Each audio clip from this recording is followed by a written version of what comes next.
చూస్ Country Delight, live better. ఇప్పుడే Country Delight app ని download చేసుకోండి.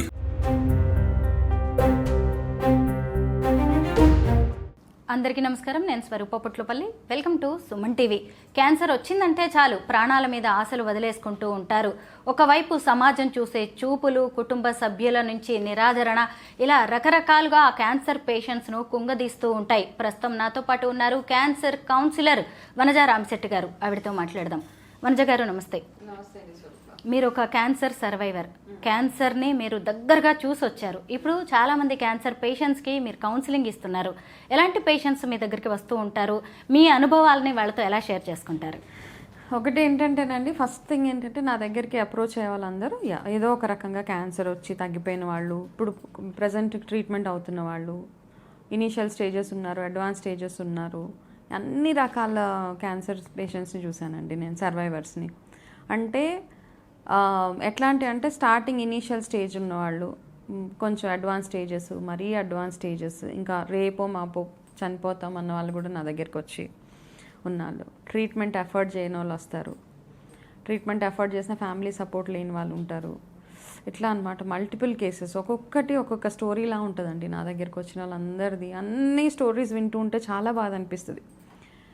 అన్నీ ఉంటాయి కొంతమంది దగ్గర, డబ్బు ఉన్నది, అన్ని ఫెసిలిటీస్, ఎవ్రీథింగ్ ఈజ్ దేర్. కాకపోతే ట్రీట్మెంట్కి కూడా తగ్గలేనంత స్టేజ్కి వెళ్ళిపోయిన క్యాన్సర్ పేషెంట్స్, అట్లాంటి వాళ్ళందరూ వస్తూ ఉంటారు. కాకపోతే నా దగ్గరికి వస్తారు ఎందుకు అంటే, అందరికీ ఒక ఆశ ఉంటుంది కదండి. ఇప్పుడు మామూలుగా చిన్న వెయిట్ లాస్ జర్నీయే తీసుకోండి.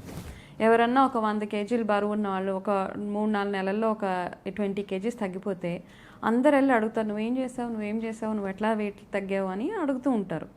వాళ్ళు ఏదైతే చెప్తారో అది తూచా తప్పకుండా ఫాలో అయిపోతారు నిజంగా ఆ వెయిట్ లాస్. సో నా విషయంలో కూడా ఆల్మోస్ట్ ఏంటంటే, క్యాన్సర్ అన్నది చాలా అందరినీ భయపెట్టేసే ఒక పెద్ద మహమ్మారి రోగం అనుకోవచ్చు. దాన్ని నేను వచ్చింది, నేను తగ్గిపోయింది, నేను ఫ్రీ అని కూడా చెప్పను. కాకపోతే రెమిషన్ అంటాం దాన్ని. ఓకే, వచ్చింది, 8 years దాటేశాను, హెల్దీగా నా లైఫ్ని నేను లీడ్ చేస్తున్నాను. కాబట్టి ప్రతి ఒక్కరికి తెలుసుకోవాలని ఉంటుంది, ఏం చేస్తే ఒక హెల్దీ లైఫ్ స్టైల్ మెయింటైన్ చేసుకోవచ్చు అని ఒక ఆశ, హోప్ తోటి నా దగ్గరికి వస్తారు.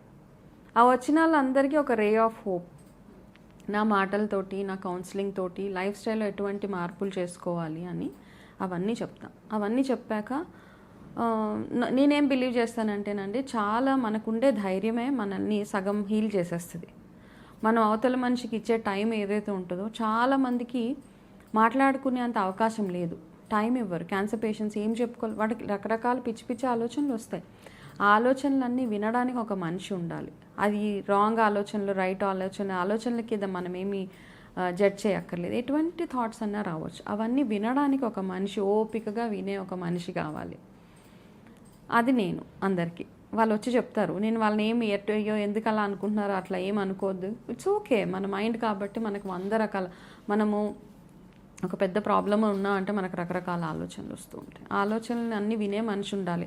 విని వాటికి ఒక సొల్యూషను, లేకపోతే నీకేం కాదు నేను ఉన్నానన్న భరోసా ఇచ్చేవాళ్ళు ఉండాలి. కాబట్టి వాళ్ళు వస్తారు నా దగ్గరికి, వస్తే వాళ్ళతో మాట్లాడతాను, వాళ్ళకి గైడెన్స్ ఇస్తాను. దాని తర్వాత చాలామంది ఇప్పుడు దాకా లాస్ట్ 5 years నుంచి నేను ఈ ప్రొఫెషన్లో ఉన్నానండి.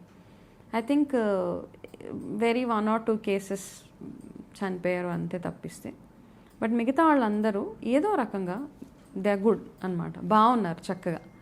అంటే నా దగ్గరికి వచ్చినందుకు ఏదో అయిపోయింది కాదు. కాకపోతే నేను 100% బిలీవ్ చేసేసి మనకున్న ఒక ధైర్యము, ఆ కొండంత ధైర్యం ఏదైతే ఉంటుందో ధైర్యంతో ముందుకెళ్ళిపోతుంది. ఎప్పుడైతే భయము మన మైండ్లో వచ్చేస్తుందో, భయం ఏం చేస్తుంది అంటే మన సెల్ని వీక్ చేసేస్తుంది, ఇమ్యూన్ సిస్టమ్ని వీక్ చేసేస్తుంది. స్ట్రెస్ వల్ల ఇమ్యూనిటీయే వీక్ అవుతుంది. ఆ ఇమ్యూనిటీ బాగోలేనప్పుడు మనకి రోగ నిరోధక శక్తి కూడా తగ్గిపోతుంది. దానివల్ల చాలామందికి రిపిటేషన్స్ ఆఫ్ క్యాన్సర్ వస్తుంది. ఇక్కడ వనజ గారు, అసలు క్యాన్సర్ వచ్చిందంటే మా లైఫ్ అయిపోయింది అని చాలా బాధలో ఉంటారు. అలాంటి వాళ్ళని కొంతమంది తమ బిజినెస్ కోసం మోసం చేస్తూ ఉంటారు.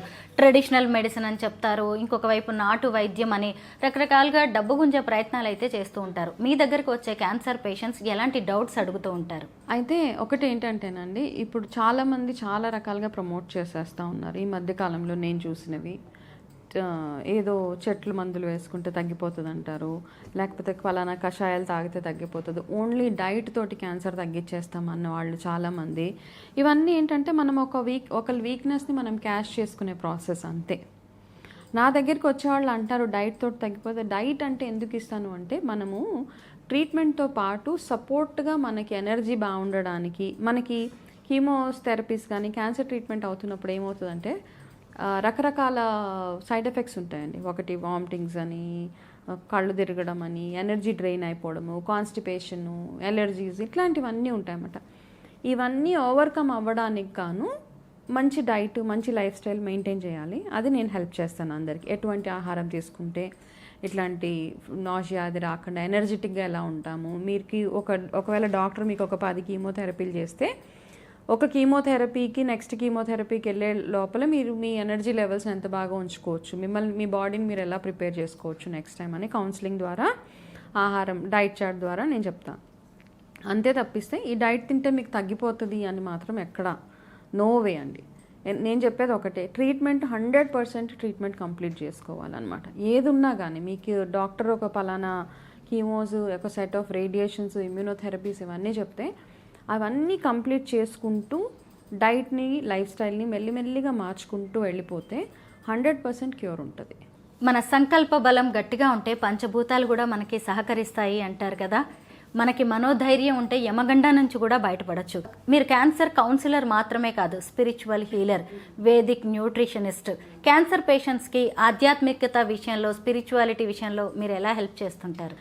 అంటే ఇప్పుడు ఏదైనా అండి, క్యాన్సర్ ఒకటే కాదు, ఎనీ ప్రాబ్లం మనం ఫస్ట్ భగవంతుడా నాకు ఎందుకు ఈ రోగం ఇచ్చామంటాం కదా. సో భగవంతుడు, మనం నమ్ముతాం అందరం భగవంతుడు ఉన్నాడు, లేకపోతే నేను ఏం పాపం చేశానో నాకు ఈ ప్రాబ్లం వచ్చింది అనుకుంటాం. సో మనం భగవంతుడిని బిలీవ్ చేస్తున్నాము, కర్మని బిలీవ్ చేస్తున్నాము, ప్రతి ఒక్కటిని బిలీవ్ చేస్తూ ఉన్నాం ఇక్కడ. సో బిలీవ్ చేసే ప్రాసెస్లో ఒక మెడిసిన్ ఒకటే కాదండి, అన్ని రకాలుగా హోలిస్టిక్ హీలింగ్ అంటాం. స్పిరిచువల్ కూడా చాలా అవసరం అనమాట. మనం అంటే ఆధ్యాత్మికత మనల్ని ఏం చేస్తుందంటే మైండ్ని కామ్ చేస్తుంది, మనకు ఒక మంచి థాట్ ప్రాసెస్ ఇస్తుంది, ఆ వేవరింగ్ మైండ్ నుంచి మనల్ని బయటకు తీసుకొచ్చేస్తుంది. అందుకనే ఫస్ట్ కామ్నెస్ అవసరం చాలా. ఏ పెద్ద రోగం వచ్చినా, మీకు హార్ట్ అటాక్ వచ్చినా, పెరాలసిస్ వచ్చినా, క్యాన్సర్ వచ్చినా, ఇంకా రకరకాల ఆటో ఇమ్యూన్ డిజీజ్ వచ్చినా ఫస్ట్ మైండ్ని కామ్ చేసుకోండి. ఈ మధ్య మనం చాలామంది సెలబ్రిటీస్కి కూడా ఆటో ఇమ్యూన్ డిజార్డర్స్ వచ్చేస్తే వెంటనే వాళ్ళు ఒక మంచి స్పిరిచువల్ పాత్లోకి వెళ్ళిపోతారు. బికాస్ అందులో ఉన్న ఆ సారం ఏదైతే ఉందో, స్పిరిచువాలిటీలో ఉన్న బ్యూటీ ఏదైతే ఉందో వాళ్ళకి అది అర్థమైపోతుంది. అట్లా అని మూఢత్వం వైపు వెళ్ళిపోవడం అట్లా అని కాదు. బేసిక్గా స్పిరిచువాలిటీ ఏంటంటే మనం అర్థం చేసుకోవడం, మన బాడీని మనం అర్థం చేసుకోవడం, బ్రీదింగ్ సరిగ్గా చేసుకోవడం, భగవంతుడు, మనం నేచర్ని బిలీవ్ చేస్తాం, భగవంతుడిని బిలీవ్ చేస్తాం. అవి ధ్యానం చేసుకున్నప్పుడు మనకి పిచ్చి పిచ్చి ఆలోచనలు అవి రాకుండా మన మైండ్ని మన కంట్రోల్లో ఉండడానికి హెల్ప్ చేసేవే ఇవన్నీ. కాబట్టి నా దగ్గరికి వచ్చినప్పుడు స్పిరిచువల్ పాత్ అఫ్కోర్స్ అన్ని రకాలుగా, బికాస్ ఒక్కొక్క రకరకాల కమ్యూనిటీస్ వాళ్ళు వస్తూ ఉంటారు కదా. సో వాళ్ళకి ఎట్లా అర్థమవుతుందో ఆ రకంగా చెప్తూ ఉంటాం తప్పిస్తే లేదు మీరు ఇన్ని పూజలు చేసేయండి, ఇలా మొక్కుకోండి, ఇలా అయిపోతుందని కాదు. జస్ట్ ఒక మంచి పాత్లోకి వాళ్ళని తీసుకెళ్ళడము, ఎటువంటి లైఫ్ స్టైల్ మెయింటైన్ చేయాలి అదొకటి. ఇవన్నీ కాకుండా వాళ్ళకి రైట్ ఏంటి, రాంగ్ ఏంటి అని చెప్తాం. ఎందుకంటే ఈ మధ్య చాలామంది ఒక మార్కెట్ బిజినెస్ అయిపోయిందండి. బేసిక్గా ఏంటంటే క్యాన్సర్ పేషెంట్స్ ఎవరైతే ఉన్నారో వాళ్ళకి డాక్టర్స్ కీమోథెరపీ, రేడియేషన్ ఇస్తారు. ఎక్కువగా సప్లిమెంట్స్ అవి ఏమి ఇవ్వరు. ఈ ట్రీట్మెంట్తో కంటిన్యూ అయిపోమని చెప్తారు. ఎప్పుడైనా వామిటింగ్స్ అయినా, ఎప్పుడైనా కాస్త ఫీవర్ వచ్చినా ఒక 2-3 డోసెస్ ఆఫ్ మెడిసిన్స్ ఇస్తారు. కానీ ఎనీ క్యాన్సర్ పేషెంట్ చూస్తే వాళ్ళకి ఇన్ని మెడిసిన్స్ ఇచ్చిన దాఖలాలు ఎక్కడా లేవండి. ఈ మధ్య కాలంలో చాలామంది ఏం చేస్తున్నారంటే వేలకు తీసుకొని వాళ్ళకి సప్లిమెంట్స్ ఇచ్చేసి మీరు మెడిసిన్ ఆపేసేయండి, నో ప్రాబ్లం, ఈ సప్లిమెంట్స్ వేసుకుంటే మీకు తగ్గిపోతుంది, ఈ హై ఫ్యాట్ డైట్ తినేస్తే మీకు తగ్గిపోతుంది అని ఇట్లా బిజినెస్ అయిపోయింది. ఇంకో సెట్ ఆఫ్ వీళ్ళు ఏంటంటే వాళ్ళ మనుషులు వాళ్ళే వీడియోస్ తీసుకొని వాళ్ళకే తగ్గిపోయినట్టు చెప్పేసి అవన్నీ చూసి జనాలు వెళ్ళిపోతున్నారు అక్కడికి. వెళ్ళిపోయి ఏం చేస్తున్నారు పాపం. నన్నైతే నేను ఎంత వేదిక్ న్యూట్రిషన్, ఆహారం విషయాలలో అన్నీ మన ఏన్షియంట్ పాత పద్ధతులు అవి ఫాలో అయినా క్యాన్సర్ ట్రీట్మెంట్కి వచ్చేటప్పటికి అలోపతియే I think we should believe in it అండి. కీమో అండ్ రేడియేషన్, దాని తర్వాత ఈ మధ్య కొత్తగా ఒకప్పుడుతో కంపేర్ చేసుకుంటే 15 ఏళ్ల క్రితానికి ఇప్పుడు కంపేర్ చేసుకుంటే చాలా అడ్వాన్స్మెంట్స్ వచ్చేసినాయి. అండ్ చాలా క్యాన్సర్స్ ట్రీటబుల్ ఇప్పుడు. అప్పట్లో ఏం ట్రీట్మెంట్ ఉండేది కాదు కాబట్టి గబగబా అందరు చనిపోయేవాళ్ళు ఒక సర్టెన్ పీరియడ్ అయిపోగానే. ఇప్పుడు most of the cancers are curable. Cancer పేషెంట్స్కి మాత్రమే కాదు వాళ్ళ ఫ్యామిలీ మెంబర్స్కి కూడా కౌన్సిలింగ్ అవసరం ఉంటుంది. మీరు ఏం చెప్తుంటారు వాళ్ళకి?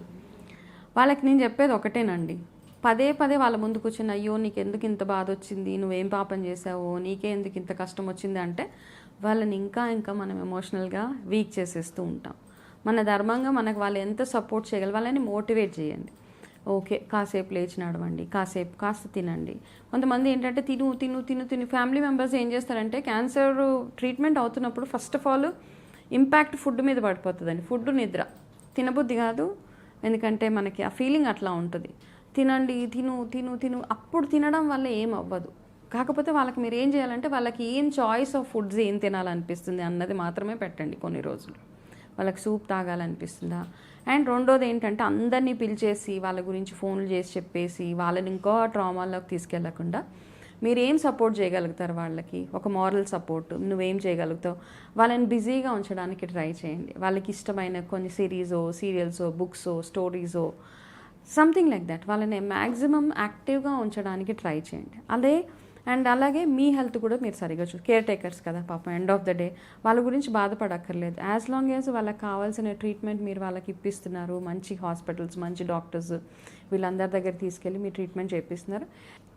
కొంతమంది చిన్నపిల్లలకి వచ్చినప్పుడు పేరెంట్స్ బాధ అంతా ఇంత కాదు, వాళ్ళు చాలా బాధపడుతుంటారు. కాకపోతే మీరు ఓవర్కమ్ అయ్యి మీ చిన్నపిల్లల్లో వచ్చే cancers, most of the cancers are treatable అండి.